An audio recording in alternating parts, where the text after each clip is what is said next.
No one was ever supposed to know this. The record was not just sealed, it was burned. The ashes scattered in a Louisiana swamp, fed to the cypress knees and the alligators. It was hidden for over 200 years, an ink stain on a page of history they tried to bleach white.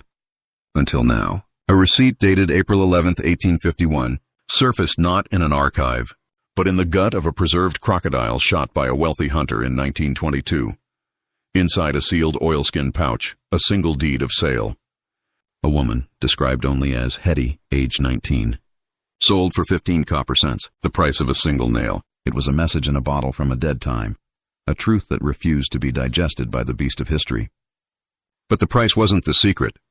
The reason for it was, and the identity of the man who paid it. That was the part they would kill to keep buried. What were we never meant to know about the woman worth less than a nail? What forgotten power did she hold in her very blood that made them so terrified? They tried to erase her with an insult. The truth doesn't just get buried, it waits. And what you are about to hear is the story of how it clawed its way back into the light. The official story is a lie. The whispers you hear in the dark, those are closer to the truth. That courthouse in St. James Parish, it wasn't just a place of law. It was a theater. And on that April morning, the men gathered weren't just there to trade property. They were there to witness a ritual, a public shaming. A man named Alastair Finch, a name that commanded respect from New Orleans to Baton Rouge, stood on those steps. His plantation, Belle Reve, was a kingdom built on sugar and human souls, and he was there to publicly discard one of his subjects, Hetty. He called her name, and the silence that fell over the square was heavy, suffocating. He didn't just want to sell her, he wanted to annihilate her value in the eyes of God and man. He wanted every person there to see her not as a person, but as a defect, a biological error, a piece of human refuse so worthless that 15 cents was a generous offer. Can you imagine that? The weight of that humiliation. To stand on a block, surrounded by sneering faces, while the man who owned your every breath declared you to be worth less than the dust on his boots. This wasn't business. This was something else entirely. It was personal. It was an exorcism. Alastair Finch was trying to cast something out. A secret she carried, a truth she embodied, and he was using the machinery of the slave trade, the gavel, the deed, the clink of coin, to do it. He thought that by setting her price at 15 cents, he could control the narrative forever. He was wrong. The auctioneer, a man named Moreau, with a face like curdled milk, seemed reluctant. Even for him, a man who sold children away from their mothers without blinking, this felt wrong. The price was an obscenity. It broke the unspoken rules of the trade.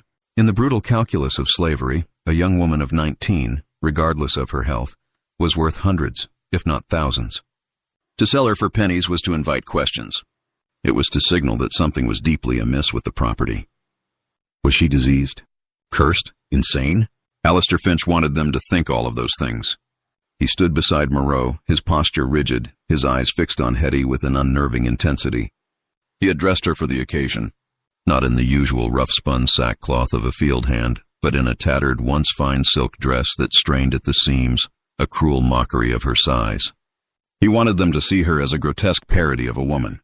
His gaze was a physical force, pressing down on her, on everyone. He was silently daring anyone to challenge him, to question his right to dispose of his property as he saw fit. He had orchestrated this moment with the precision of a master puppeteer. The crowd murmured. Men who had come to buy livestock or tools now stared, captivated by the sheer strangeness of the spectacle. It was a story they would tell for years. The day the great Alastair Finch practically gave away a woman, they didn't understand what they were watching. They thought it was about one man's whim, his inexplicable cruelty.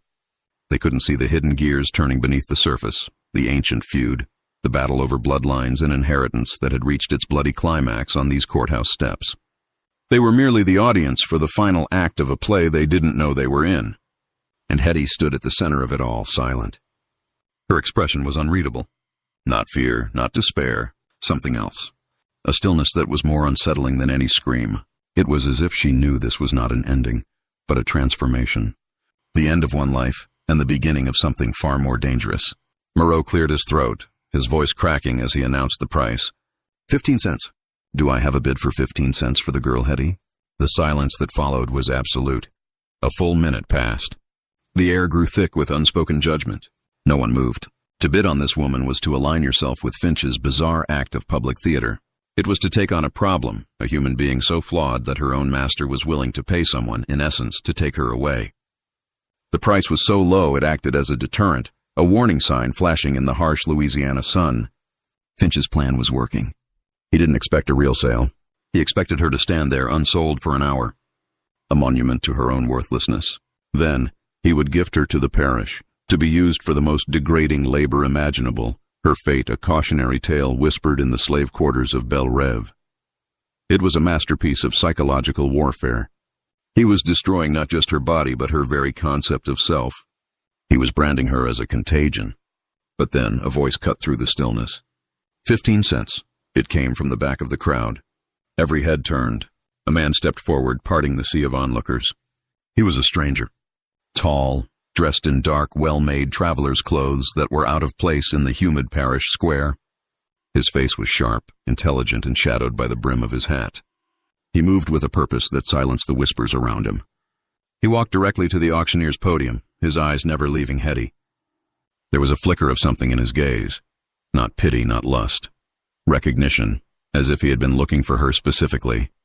He reached into his waistcoat, his movements deliberate, and placed 3 5-cent pieces on the wooden block. The coins rang with an impossible finality. Alistair Finch's face, which had been a mask of cold satisfaction, twitched. This was not part of the script.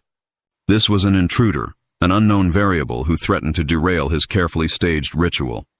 "Your name, sir?" The auctioneer stammered, caught off guard. The stranger's eyes shifted from Hetty to Alistair Finch. A slow, cold smile touched his lips. "My name is Elias Thorne, and I believe I have just purchased the young woman." The air crackled with tension. Two powerful men, locked in a silent battle over a woman who was supposed to be worthless. The crowd finally understood. This was not a simple transaction. This was a duel. And it had only just begun. A whispered historical rumor from that time. Some say that in certain elite Louisiana families, a single drop of the wrong blood was considered a poison that could taint a lineage for generations. They kept meticulous, secret genealogies, and a child born with the wrong features, be it the shape of an eye or the texture of hair, would sometimes simply vanish. Alistair Finch took a step forward, his hand resting on the silver head of his cane. The mask of civility was gone, replaced by a barely concealed fury. He had been publicly challenged, his authority questioned by an outsider. The narrative he had so carefully constructed was unraveling before his eyes. "Mr. Thorne," Finch said, his voice dangerously soft, "you are not from this parish. What business brings you to our humble proceedings?" Elias Thorne didn't flinch.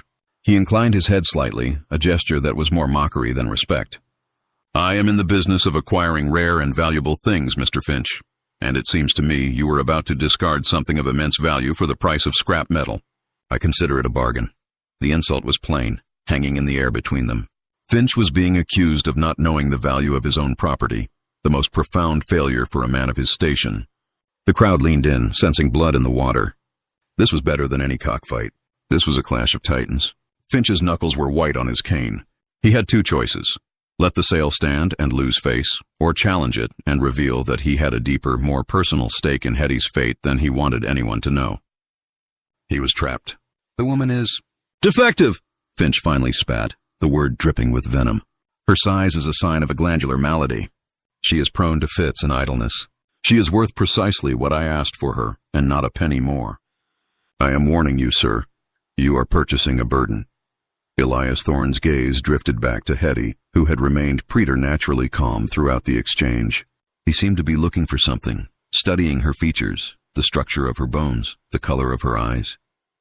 "Every treasure has its keeper," Thorne said cryptically, "and some burdens are a privilege to bear. The sale is legal. The price has been paid." He turned to the stunned auctioneer. "Draw up the deed. I will take my property now." He had won. With a few carefully chosen words, he had outmaneuvered Alistair Finch, turning the master's own game against him. As the papers were signed, Thorne walked over to Hetty. He did not touch her. He simply stood before her and spoke in a low voice, meant only for her. "Your name is Hetty, but that is not the name you were born with, is it?" Hetty looked at him, truly looked at him, for the first time. And in her eyes, a spark of something long dormant, a flicker of an old fire, was rekindled. The journey away from the courthouse was silent. Elias Thorne had a simple wagon waiting, and he helped Hetty onto the buckboard with a detached, almost clinical gentleness. He did not bind her hands. He did not speak to her like a master speaks to a slave. He treated her like a package, a fragile, immensely important package. As the wagon rumbled out of the town, Hetty could feel Alistair Finch's eyes on her back. It was a feeling she had known her entire life, the constant, oppressive weight of his observation. But now, for the first time, she was moving away from it. She was moving towards something unknown, something perhaps even more dangerous, but it was different. This new man, Elias Thorne, was an enigma. He hadn't bought her for labor. That was obvious. He hadn't bought her for the cruel pleasures some men took. There was an unnerving purpose about him, a sense of a mission unfolding. He was a collector, he had said. What exactly did he think he had collected? Hetty thought back to her life at Belle Reve. She had been born in the main house, the daughter of the cook. Her mother had always treated her differently, with a mixture of fear and reverence. She taught Hetty to read and write in secret, whispering lessons from a stolen primer by candlelight. She fed her the best food, even as Hetty's body grew in ways that drew whispers and cruel jests from the other children. Your body is a temple, her mother used to say, her eyes full of a strange sorrow. Never forget the blood that flows in you. It is older and stronger than any master's whip. Hetty hadn't understood. She only knew that her size made her a target for Alistair Finch's particular brand of psychological torment. He never had her whipped. His cruelty was more refined. He would force her to stand for hours in the parlor while guests stared and commented on her condition. He would refer to her as it, as his unfortunate experiment. He was obsessed with her body, in a way that felt both scientific and deeply hateful. Now, sitting beside this stranger, her mother's words echoed in her mind. The blood that flows in you. Could it be that this man, Thorne, knew something about that blood? Could the secret her mother had guarded so fiercely be the very thing that had just been sold for 15 cents on a courthouse square? The sun was setting, painting the cypress swamp in shades of orange and blood. They were miles from Belle Reve, but Hetty knew she wasn't free. She had merely been transferred from one prison to another. The only question was what kind of prison this new one would be. They made camp in a hidden clearing deep within the bayou. Thorne moved with an efficiency that suggested he was accustomed to living on the road. He built a small smokeless fire, laid out 2 bedrolls, a surprising distance apart, and prepared a simple meal of dried meat and bread. He offered Hetty a portion and a canteen of clean water. He still hadn't asked anything of her. He hadn't given a single command. The silence was more unnerving than any threat. Finally, as darkness enveloped them completely, he spoke. Alistair Finch fears you, he said, his voice a low rumble. It wasn't a question. It was a statement of fact. Hetty remained silent, clutching the rough wool of her blanket. She had learned long ago that silence was her only shield. Saying the wrong thing could get you killed. Saying nothing left your enemies to guess. He doesn't fear your strength, Thorne continued, as if thinking aloud, or your mind. He fears your very existence. He fears what you represent.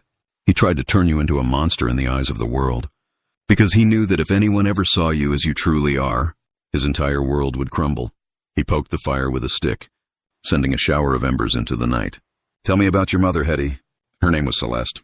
Is that correct? Hetty's blood ran cold. No one outside the main house at Belle Reve knew her mother's name.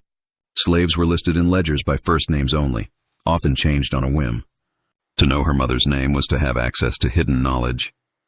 Who are you? She whispered, her voice hoarse. Thorne looked up, and in the flickering firelight his eyes seemed ancient. I am a historian, he said, of a kind. I track things that have been lost, bloodlines that have been severed, truths that have been buried. And your bloodline, Hetty, is the most interesting story I have uncovered in a very long time. He paused, letting the weight of his words sink in. Alistair Finch married into the Delacroix family, one of the oldest and wealthiest Creole families in Louisiana. He was a poor upstart from Virginia who married their only daughter, Isabella. But the Delacroix family had a secret, a genetic signature, a trait carried through the maternal line for centuries, a condition that caused unusual growth, a grandness of stature. They didn't see it as a malady. They saw it as a sign of their divine right, the mark of their nobility. Hetty stared at him, her heart pounding. The pieces were starting to fall into place, forming a picture more terrifying than she could have imagined. Her size, it wasn't a disease. It was a legacy, a disturbing quote from an 1840s medical journal, written by a prominent Southern physician. It is the solemn duty of the master class to act as gardeners of the human race. We must cultivate the strong, the pure, and the well-formed, and we must not hesitate to prune the weak, the deviant, and the defective branches from our society, lest the entire tree be poisoned by their influence. Isabella Delacroix was barren. Thorne continued, his voice a hypnotic whisper in the dark. For 10 years she and Alistair tried for an heir, and for 10 years the Grand Delacroix fortune remained just out of his grasp. According to the family charter, the estate could only pass to a direct blood descendant. If Isabella died childless, the entire fortune would revert to a distant cousin in France. He leaned forward, his expression intense. Alistair Finch is not a man who accepts defeat. If God would not give him an heir, he would create one himself, and he knew just where to look. He knew of the secret branch of the Delacroix family, the one they kept hidden. The branch that descended from a union between the old Marquis de Lacroix and his most trusted house servant, a woman of astonishing beauty and intelligence. A woman whose descendants carried the family's genetic signature even more purely than the legitimate line. Hetty's breath hitched. "My grandmother," she said, the words feeling foreign on her tongue. "Your great-grandmother," Thorne corrected gently. "And your mother Celeste was her direct descendant. She worked in the kitchens at Belle Rêve." Alistair knew who she was. He knew she carried the pure Delacroix blood. And when his wife failed to produce an heir, he turned to your mother. It was a story as old as slavery itself. The master, the enslaved woman, the forced union. But this was different. This wasn't about lust. It was about genetics. It was a cold, calculated act of biological theft. He thought he could control it, Thorne said, a note of contempt in his voice. He forced himself on your mother, intending to sire a son who looked enough like him, but who carried the Delacroix blood. A secret heir he could pass off as his own, a product of a discreet affair, perhaps. A way to secure the inheritance. But he made a fatal miscalculation. He underestimated the strength of the Delacroix bloodline. Thorne looked directly at Hetty. He sired a daughter instead. And you, Hetty, you were born with the mark. The undeniable, unavoidable physical proof of your heritage.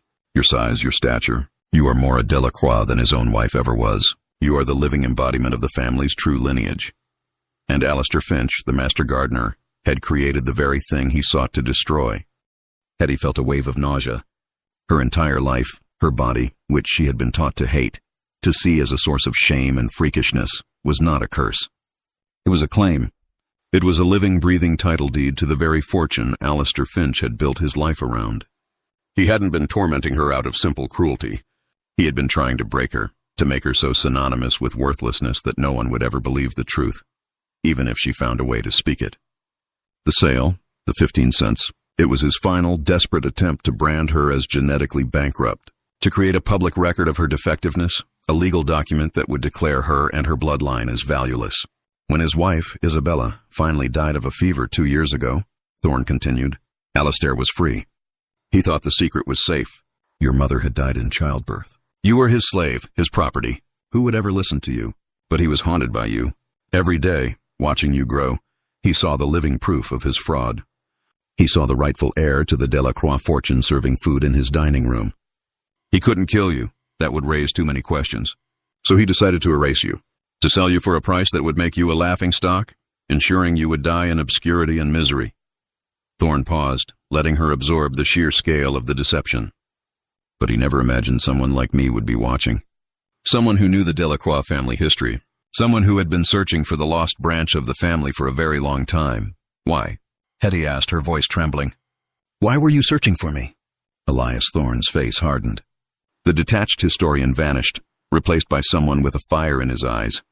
Because Alistair Finch did not just steal the Delacroix fortune. He stole my family's fortune. The distant cousin in France was my grandfather. Alistair Finch used your mother to create a false heir and disinherit my entire family. I'm not a historian, Hetty.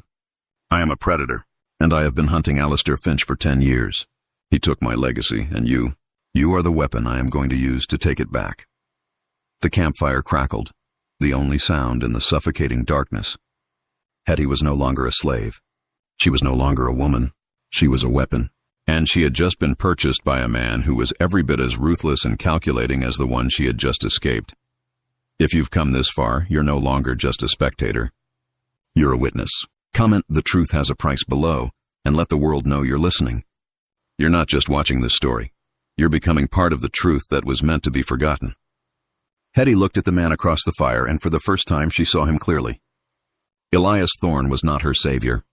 He was her new master, just one with a different agenda. Where Alistair had wanted to destroy her to protect his lie, Elias wanted to use her to reclaim his truth. She was a pawn in their generational war, a living key to a locked treasure chest. Her feelings, her desires, her life, they were secondary to the grand game of power and wealth being played by these men. She had been a prisoner at Bel Rev, and now she was a prisoner in Elias Thorne's gilded cage of revenge. "What do you want from me?" she asked, her voice devoid of emotion. She was tired of being afraid. Now she just wanted to know the rules of this new prison. "I want your testimony," Thorne said plainly. "But not here. Not in Louisiana, where Finch owns the judges and the lawmakers. I'm taking you to New York. I have contacts there, lawyers who specialize in inheritance law, who are not swayed by Southern money. We will file a claim against Finch's estate. We will use your existence, your physical presence, and the story of your mother to prove that he is a fraud. We will take everything from him." It sounded so simple, so clean. A legal battle fought in a distant city. But Hetty knew it wouldn't be. Alistair Finch would not let his empire be dismantled without a fight. He would send men. He would lie, cheat, and kill to protect what he had stolen. The journey to New York would be a gauntlet. "And what do I get?" Hetty asked, her voice cold. "When you have your fortune back, what happens to me? Do I get a small cottage? A pension? Or do you just discard your weapon when the war is over?" Thorne had the grace to look surprised. He had clearly expected gratitude, or at least compliance. He had not expected to be challenged. He studied her for a long moment, a flicker of something new in his eyes. "Respect. You will get your freedom," he said. "Legally documented, irrevocable, and you will receive 10% of the recovered Delacroix estate. It will make you one of the wealthiest free women of color in the country. You will have the power to go anywhere, do anything, be anyone you choose. I give you my word," his word, the word of a man who had just admitted to being a predator. It was worth about as much as the 15 cents he had paid for her. But it was all she had. The journey north began in earnest. Thorne was a meticulous planner. He avoided major roads, traveling through dense forests and forgotten trails. He had a network of contacts, hidden safe houses operated by free blacks and abolitionist sympathizers who asked no questions and provided food and shelter. It was clear this was not his first clandestine operation. With every mile they put between themselves and Louisiana, Hetty felt a subtle shift within herself.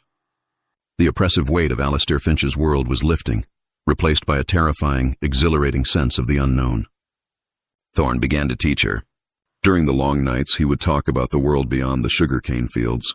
He told her about politics, about the growing abolitionist movement in the North, about the intricate dance of power and money that governed the nation.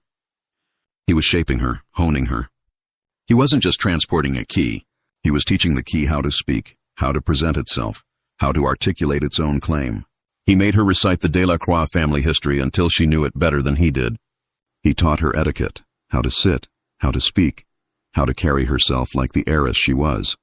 "When we walk into that courtroom," he told her, his voice intense, "you will not be a former slave. You will be Hetty Delacroix.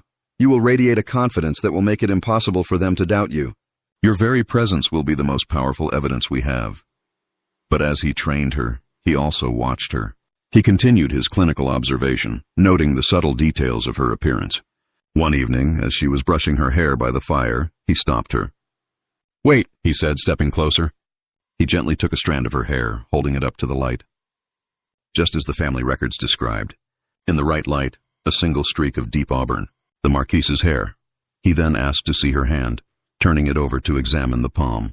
And there, a small crescent-shaped birthmark below the thumb. Isabella did not have it, but her great-aunt did.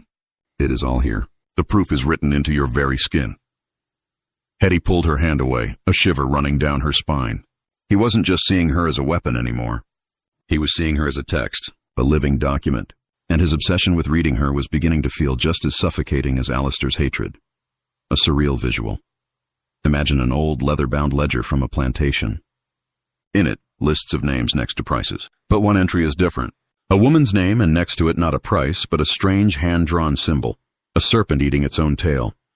A secret mark left by an overseer, a symbol for something that could not be bought or sold, but only contained. They were in Tennessee, more than a month into their journey, when the first attempt was made. They had stopped at a remote trading post to resupply. Thorne had warned Hetty to stay in the wagon, out of sight. But a man, a rough-looking bounty hunter with a lazy eye, saw her. He didn't see an heiress.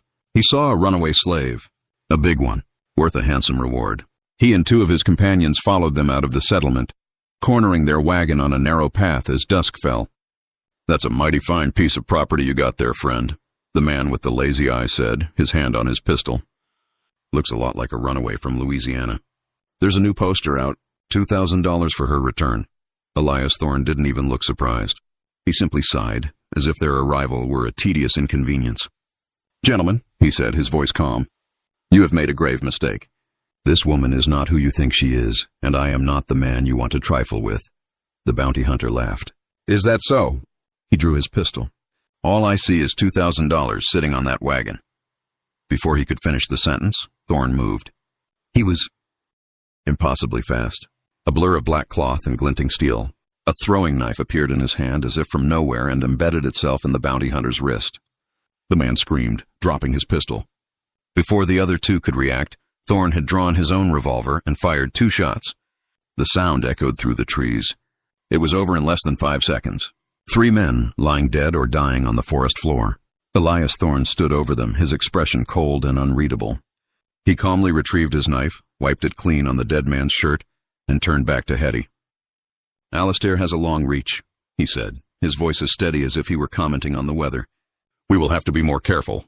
Hetty stared at him, her heart hammering against her ribs. This was the predator he had spoken of. The ruthless hunter. He had killed 3 men without a moment's hesitation, with a chilling efficiency that spoke of long practice. And he had done it to protect his weapon. For the first time, Hetty understood the true nature of the man who had bought her.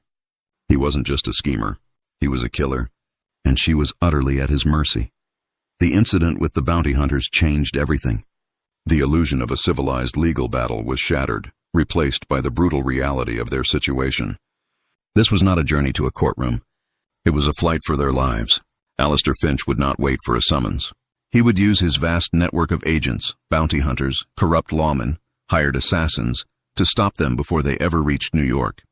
He wasn't just trying to prevent a lawsuit. He was trying to clean up a loose end. He was trying to bury his secret in an unmarked grave somewhere along the road.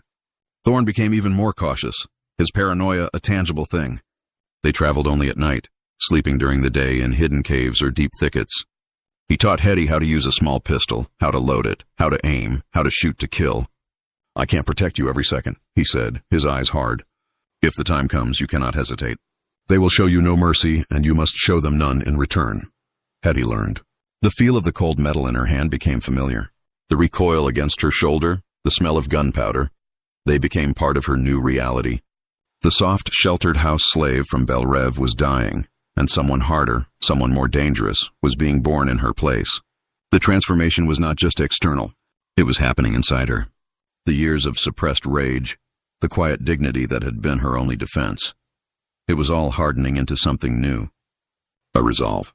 A cold, clear understanding that her survival depended on her own strength, not on the protection of Elias Thorne. He was her ally for now, but he was not her savior. He was using her for his own ends, and she would use him for hers. Her goal was no longer just freedom. It was something more. It was justice. No, not justice. Justice was a word for courts and lawyers. What she wanted was vengeance. She wanted to see Alistair Finch's world burn. She wanted to stand before him, not as his property, but as his equal, as the living embodiment of the truth that would destroy him. The journey north became a crucible, forging her into the weapon Thorne had always wanted her to be. But he was making a classic mistake, the same mistake Alistair had made. He thought he could control the weapon he was creating. He didn't realize that the weapon was beginning to develop a will of its own. One night, huddled by a fire in the Appalachian Mountains, Hetty decided to test the limits of her new role. She had been thinking about the gaps in Thorne's story, the pieces that didn't quite fit. "You said your grandfather was the cousin in France," she began, her tone casual. "You said Alistair stole your family's fortune. But you are not French. Your accent is American. You moved through this country like you were born to its shadows. Who are you really, Elias?" Thorne was silent for a long time, staring into the flames. He seemed to be weighing how much to tell her, how much of the truth she could handle. "My name is not Elias Thorne," he finally admitted. "That is an alias. My real name is of no consequence, and I was not raised in France. My grandfather lost the Delacroix inheritance before I was born. My family fell into poverty. We returned to America, disgraced and destitute. I grew up on the streets of Philadelphia, an orphan, with nothing but a story about a Louisiana sugar king who had stolen our legacy. He picked up a burning stick, his face illuminated by its glow. I spent my youth learning a different kind of trade. I worked for men who needed things done quietly. I learned how to find people who didn't want to be found, how to persuade men who didn't want to be persuaded. I learned how to kill. And all the while, I was gathering information, piecing together the truth of what Alistair Finch had done. I used the money I made in the shadows to fund my own private war against him. He looked at Hetty, his eyes burning with a zealot's fire. I am not an aristocrat trying to reclaim his birthright. I am a ghost, a product of the gutter come to collect a debt that has been owed for 2 generations. Finch thinks he is being hunted by a rival. He has no idea he is being haunted by the consequences of his own sins. Hetty now understood the source of his ruthlessness, his single-minded obsession. This wasn't about money for him. Not really. This was about restoring a sense of cosmic justice. It was about avenging the destruction of his family. He wasn't just fighting for an inheritance. He was fighting to reclaim his own identity. And that made him infinitely more dangerous. Because a man fighting for money can be bought. A man fighting for his soul cannot. A shift in tone. Let's step back into the mind of Alistair Finch for a moment. He is in his study at Belle Reve, a map of the United States spread across his desk. He is not sleeping. He has not slept properly in weeks. He is moving pins across the map, tracking their northward progress. He is a general, and his kingdom is under siege from within. He feels not fear, but a cold intellectual rage. His experiment, his perfect act of biological and social control, has failed. The variable he could not account for was the ghost from the past, the descendant of the French cousin. He underestimated his enemy, but his greatest fury is reserved for Hetty. In his mind, she is an ungrateful creature, a monster of his own creation that has now turned against him. The 15-cent sale was meant to be the final word, the closing sentence in her pathetic story. Instead, it has become the preface to his own destruction, and he will not allow it. He picks up a pen and writes a letter to his most trusted agent in New York, a man who moves in the highest circles of power and the lowest circles of crime. The instructions are simple. Find them, and when you do not bring them back. Erase the weapon, and erase the man who wields it. They arrived in New York City in the late autumn of 1851. The city was a chaotic, overwhelming beast of noise and smoke and people. For Hetty, who had known only the regimented silence of the plantation and the whispering wilderness, it was like stepping onto another planet. The sheer number of people, the kaleidoscope of faces from every corner of the world, the palpable energy of ambition and desperation, it was intoxicating and terrifying. Thorne had arranged for them to stay in a discreet boarding house in a respectable neighborhood, under the guise of being a wealthy widower and his personal ward. He immediately set to work, meeting with his legal team, a formidable pair of abolitionist lawyers named Arthur and Theodore Brightwood. Hetty was brought to their offices for the first time a week after their arrival. The office was filled with books, maps, and legal documents. It smelled of old paper and purpose. The Brightwood brothers were serious, intense men who looked at Hetty not as a curiosity, but as a client, a human being whose rights had been violated. For the first time, Hetty felt a flicker of something she had never dared to feel before: hope. They spent weeks preparing the case.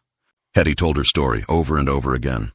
She described her life at Belle Reve, her mother, the constant oppressive scrutiny of Alistair Finch. She showed them the birthmark on her hand, the auburn streak in her hair. The lawyers in turn showed her the documents Thorne had spent years collecting: baptismal records from an old parish church, letters from the Marquis de la Croix describing his secret family, a sworn affidavit from a disgraced doctor who had attended Isabella Finch and could testify to her barrenness. The evidence was overwhelming. They had a real case. But as the legal machine began to grind forward, Hetty noticed a change in Thorne. His purpose was nearly fulfilled. The hunter was closing in on his prey, and he began to look at her differently. The careful training, the intense focus, it was softening into something else, something more personal. One evening he brought her a gift, a new dress. Not a costume for a role she was playing, but a simple, elegant dress of dark blue velvet. The woman who walks into that courtroom should look like herself, he said quietly. Not the person I tried to make you, but the person you have become. It was the first time he had acknowledged her as an individual, separate from her role in his plan, and it was, in its own way, more dangerous than any of the bounty hunters they had faced on the road. The lawsuit was filed. The news exploded like a bombshell in the elite circles of both New York and New Orleans. The story was sensational. a Louisiana sugar baron accused of fraud by a mysterious woman claiming to be the secret heir to the Delacroix fortune. A woman who until recently had been his slave. Alistair Finch's response was swift and brutal. He denied everything. Through his lawyers, he painted Hetty as a delusional, manipulative runaway, and Elias Thorne as a con artist and a kidnapper. He produced a dozen sworn statements from prominent Louisiana citizens testifying to Hetty's glandular malady and mental instability. He used his immense wealth to launch a public relations war, planting stories in sympathetic newspapers that portrayed him as the victim of a malicious northern conspiracy. But privately he was activating his other assets. The men he had sent to erase them had failed. Now he would rely on a more subtle form of destruction. One morning, Theodore Brightwood arrived at the boarding house, his face pale. "There's been a fire at the county records office in St. James Parish," he said, his voice grim. "The entire wing containing birth and baptismal records from before 1840 has been destroyed, including the records of Hetty's mother." It was a devastating blow. A key piece of their evidence was gone, turned to ash. It was arson, of course. Untraceable, but undeniably the work of Alistair Finch. He was systematically destroying the past, burning the paper trail that led back to the truth. Hetty felt a cold dread creep over her. They were fighting a man who could command fire from 1,000 miles away, a man who could erase history with a single command.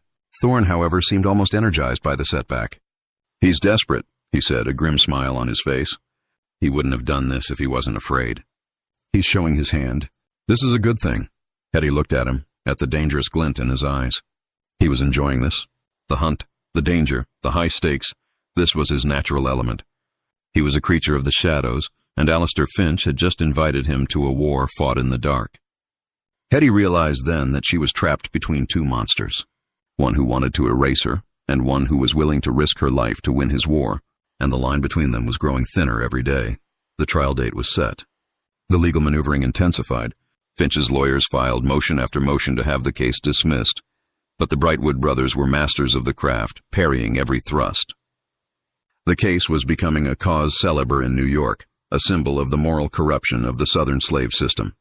Abolitionist groups rallied to their cause, holding fundraisers and printing pamphlets telling Hetty's story. She became a symbol, a reluctant icon in a battle that was much larger than her own life.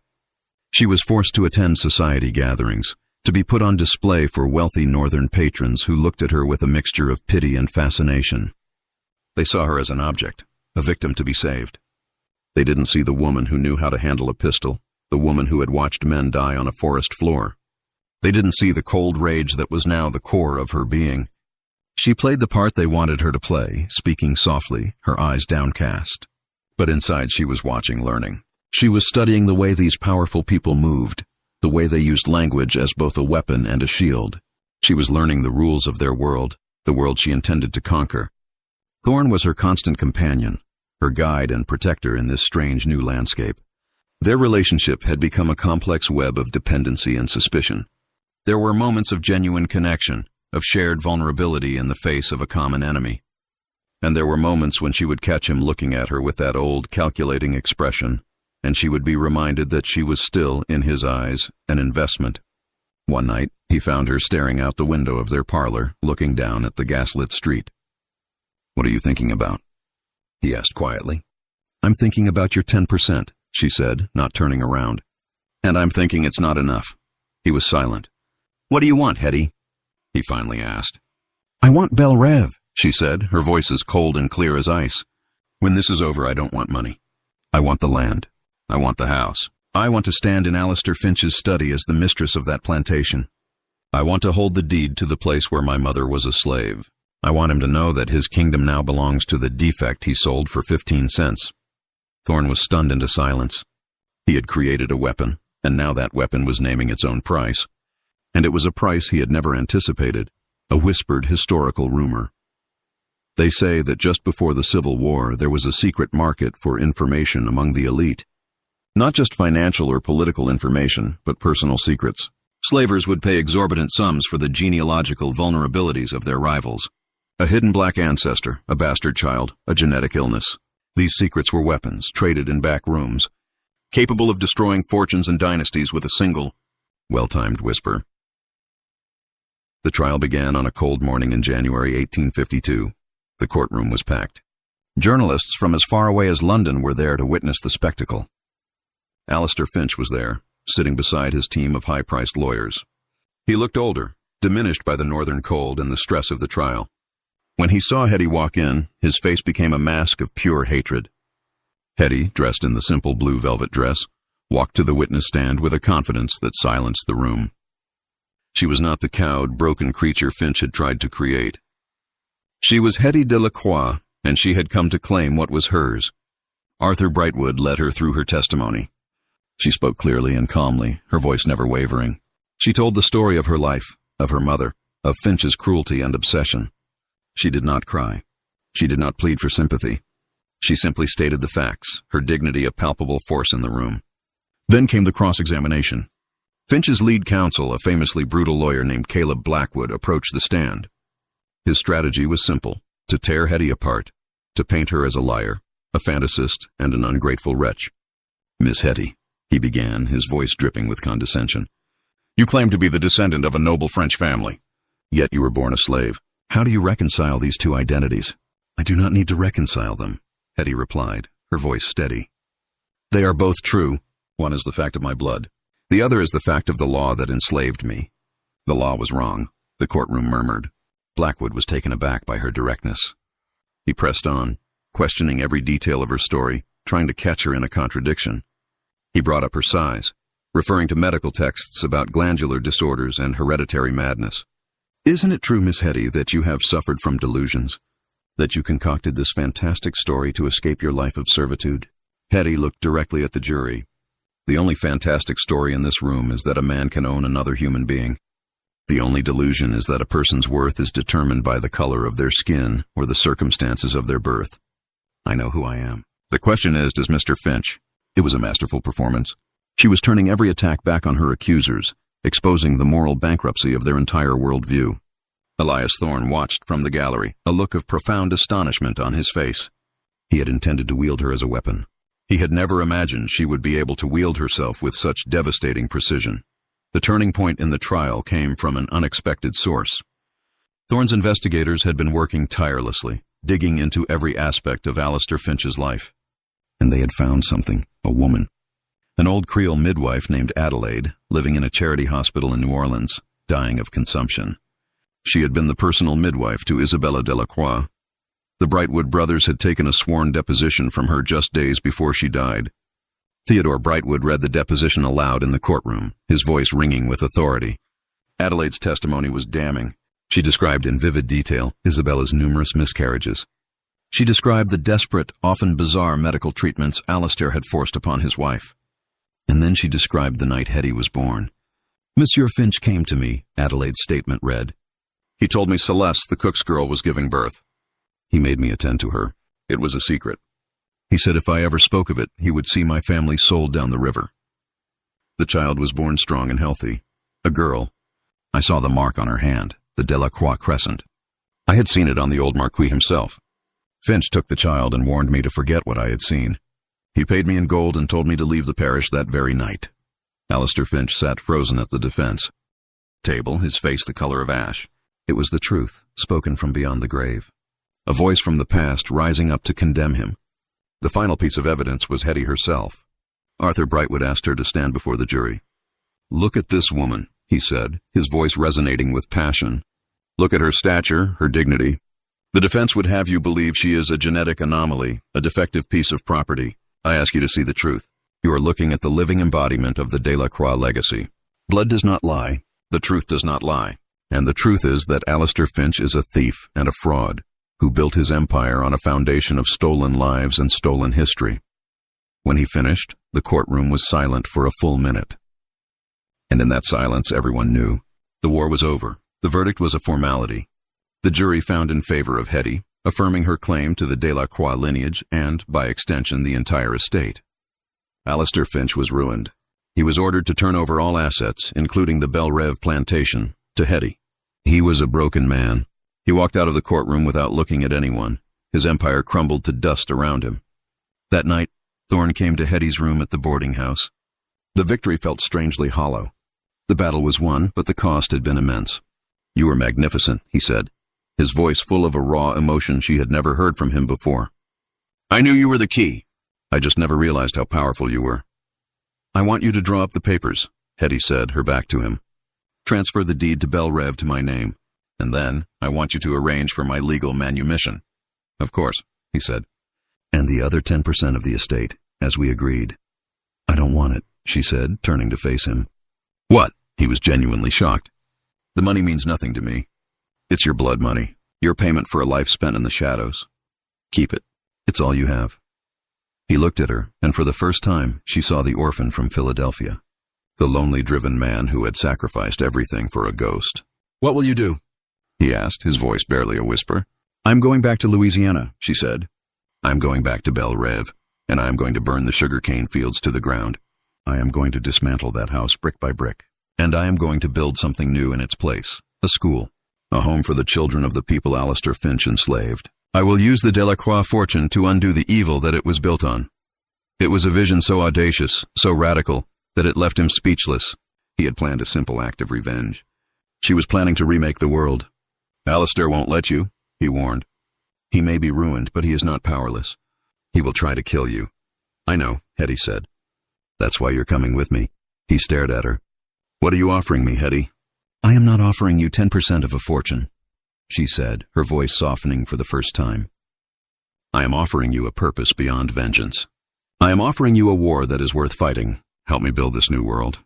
Be my general, my protector, my partner." She was offering him a chance at redemption, a way out of the darkness that had consumed him his entire life. It was a price far higher, and a prize far greater, than he had ever imagined. A chilling final visual. A letter, written in Alistair Finch's hand, dated the day after the verdict. It is not addressed to a lawyer or a banker. It is addressed to a man known only as the physician in Baltimore. The letter contains only one sentence. The genetic experiment has become sentient and hostile. It must be rendered inert. Price is no object. Alistair Finch did not go quietly into the night. 2 weeks after the verdict, as Thorne was finalizing the transfer of assets, a man tried to stab Hetty on the streets of New York in broad daylight. He was a hired thug, and Thorne dispatched him with the same brutal efficiency he had shown in the forests of Tennessee. But it was a message from Finch. The war was not over. It had simply entered a new, more bloody phase. Thorne accepted Hetty's offer. The hunt for Finch had given him a purpose for 20 years. Now, protecting Hetty and her radical vision gave him a new one. They were a strange pair, the rightful heiress who had been raised a slave, and the dispossessed heir who had been raised an assassin. They were both survivors, forged in the same fire of injustice, and they understood each other in a way no one else could. They traveled back to Louisiana, not in secret this time, but as the new powerful owners of the Belle Rev Plantation. They hired their own security, a small army of trusted men Thorne had worked with in the past. They knew their arrival would be seen as an invasion. They were prepared for a siege. When Hetty rode through the gates of Belle Rev, she was not the same woman who had left on the back of a wagon months before.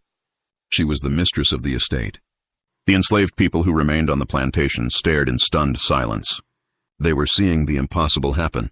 One of their own had returned, not in chains, but as their liberator. Hetty's first act was to gather every man, woman, and child in the main square.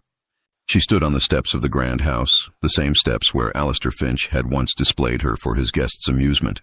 "As of this moment," she declared, her voice ringing across the square, "you are all free. This is no longer a plantation.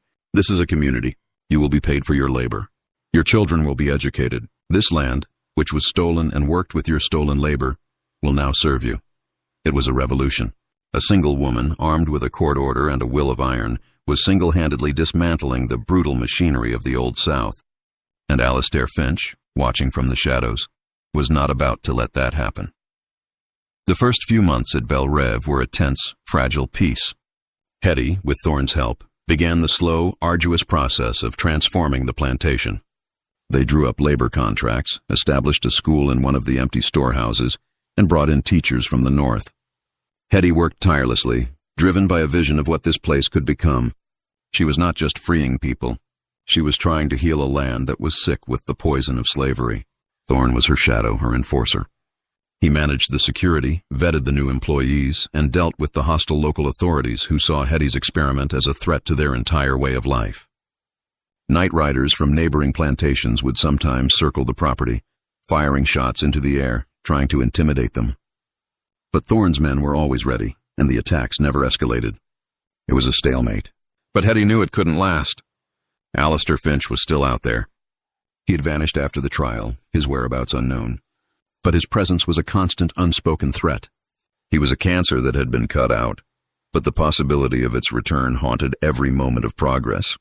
The fear was confirmed one morning when one of Thorne's perimeter guards found a strange object tied to the front gate. It was a dead raven, and stuffed in its mouth was a small, withered sugarcane stalk. It was a symbol from an old Creole curse, a message of death. Thorne recognized it immediately. It was the calling card of a specific kind of assassin, a specialist in poisons and diseases, a man known in the New Orleans underworld as Le Corbeau, the Crow. Finch was no longer using common thugs. He had escalated. He had hired a master. "We have to leave," Thorne said, his voice urgent. "He can't be stopped. He can get to anyone, anywhere." "No," Hetty said, her resolve unshaken. "I will not run from my own home. This is where we make our stand. If Finch wants a war, we will give him one. On our terms, on our land." She was no longer afraid. The 15-cent slave had become a queen, and she would not abandon her kingdom. She looked at Thorne, her eyes blazing with the same fire he had seen in the courtroom. "Find this crow," she said, "and kill him before he kills us." The hunt for Le Corbeau turned Belle Reve into a fortress. Thorne's paranoia, which had served them so well on the road, now became the organizing principle of their lives. Food was tested for poison. Water was drawn from a guarded well. Hetty was never left alone. The idyllic community she was trying to build had become an armed camp. The psychological toll was immense. The former slaves, now free laborers, lived in constant fear. The dream of a new life was overshadowed by the threat of a violent death. Hetty saw the strain on their faces, and it hardened her heart even further against Alistair Finch. He wasn't just trying to kill her. He was trying to kill her dream, to prove that a place like Belle Reve could not exist. The break came from one of Thorne's contacts in New Orleans. A whisper about a disgraced doctor from Baltimore, a specialist in tropical diseases, who had been seen meeting with a man fitting Finch's description. The doctor was known to cultivate rare toxins and infectious agents for a very select, very wealthy clientele. Thorne now understood the nature of the threat. Le Corbeau wasn't going to use a knife or a gun. He was going to use biology. He was going to start a plague. Thorne and a small team of his best men rode for New Orleans that night. It was a desperate gamble. They had to find the crow before he could unleash his poison. While Thorne was gone, Hetty took command of Belle Reve's defense. She armed the workers, organized watches, and turned the schoolhouse into a makeshift infirmary. She was preparing for the worst. 3 days passed. The tension was unbearable. Then, on the fourth night, a lone rider approached the gates. It was Thorne, wounded, his arm in a sling but alive. He had a small sealed lead box strapped to his saddle. "I found him," Thorne said, his voice strained. "In a laboratory in the swamps. He was preparing a vial of weaponized cholera, enough to poison the entire water supply." "Is he—" Hetty began. "He is no longer a threat," Thorne said, cutting her off. "And neither is the doctor from Baltimore. But the most important thing is this." He handed her a letter he had found in the laboratory. It was from Alistair Finch. It detailed the plan to poison Belle Reve and contained instructions for Le Corbeau's next target, Elias Thorne himself. But that wasn't the important part. The letter also revealed Finch's current location, a secluded island off the coast of Florida, where he was living under an assumed name, waiting for news of their deaths. They had him. Here is a final quote, not from history, but from the abyss. Imagine the personal journal of Alistair Finch, the last entry. "They say God works in mysterious ways. I disagree. God is a scientist and the world is his laboratory. He experiments. He creates. He discards his failures. I have only ever sought to be like him, to cultivate a perfect garden. My mistake was not in the pruning. It was in underestimating the will of the weeds to survive. A fatal scientific error. Hetty and Thorne decided to end it. They couldn't live their lives waiting for the next assassin. They couldn't build a future on a foundation of fear. They had to cut the head off the snake. They left Belle Reve in the hands of a trusted counsel and took a ship to Florida. It was a reversal of their first journey. This time they were not the hunted. They were the hunters. They found Finch's Island easily. It was a small private paradise defended by a handful of mercenaries. But Thorne was a master of infiltration. He had spent his life in the shadows, and he moved through Finch's defenses like a ghost. They cornered him in the study of his villa. He was an old man now, his face a roadmap of bitterness and defeat. He looked at Hetty standing before him strong and powerful, and he saw the ghost of his own ambition. "You," he whispered, his voice a dry rustle of leaves. "The experiment." "The experiment was a success," Hetty said, her voice echoing in the silent room. "Just not for you. You tried to play God, Alistair. You thought you could control blood, control life, control history, but you were just a man, a small, cruel man who built a kingdom on a lie. I gave you life," he hissed. "You owe your existence to me." "You gave me nothing," Hetty countered, her voice dropping to a dangerous whisper. "My mother gave me life. My blood gave me a legacy, and you gave me a reason to become strong. You are the architect of your own destruction." Finch looked at Thorne, who stood silently by the door, his hand on his weapon. "And you," Finch sneered. "The gutter rat. Did you get what you wanted? Is my money keeping you warm at night?" "I have something better than money," Thorne said quietly. "I have a future, something you tried to steal from my family and from hers." Finch laughed, a dry, rattling sound. "There is no future, only the endless cycle of the strong consuming the weak. You think you've won? You think you can build a new world on my land? It's poisoned. The very soil is soaked in a history you can never wash away. You haven't won. You've just inherited the disease." He reached inside his desk. Thorne raised his pistol, but Hetty stopped him with a look.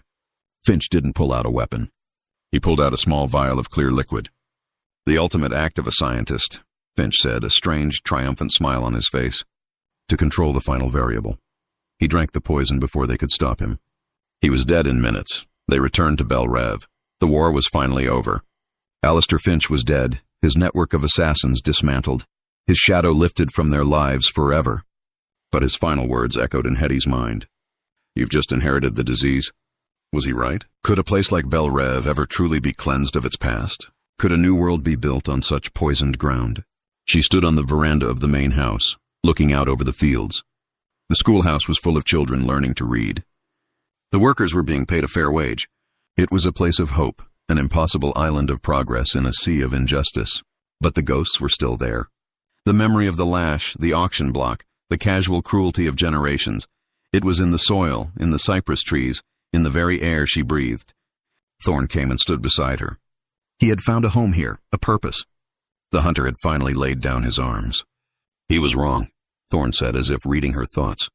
"History is not a disease. It's a lesson. And this place, this is the classroom." Hetty looked at him, at the man who had bought her for 15 cents, who had intended to use her as a weapon, and who had become her most trusted ally. They had been forged into something new together, something stronger than either of them had been alone. "It will take a long time," Hetty said. "Generations, to build something that will last." "We have time," Thorne replied. He took her hand, the one with the crescent-shaped birthmark. "We have the rest of our lives." She leaned her head on his shoulder, the first truly voluntary, peaceful physical contact she had ever shared with him.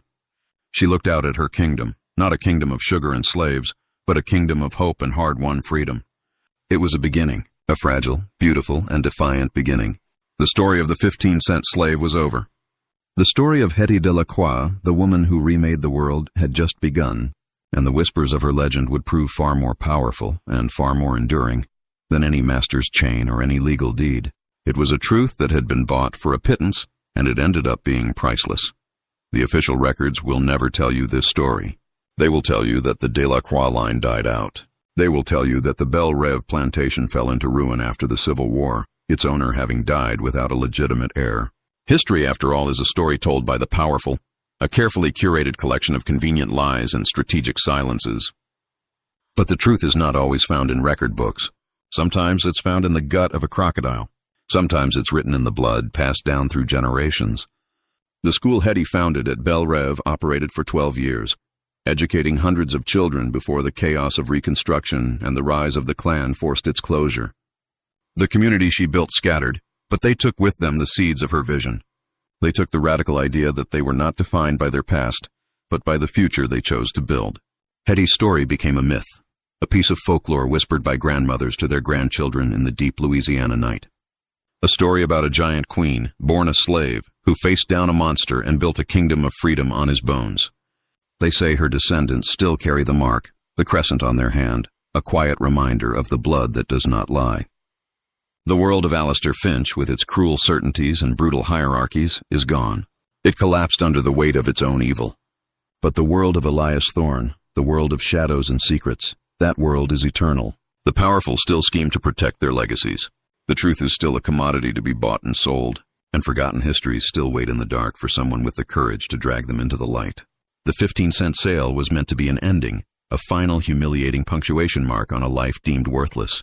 But it became a genesis.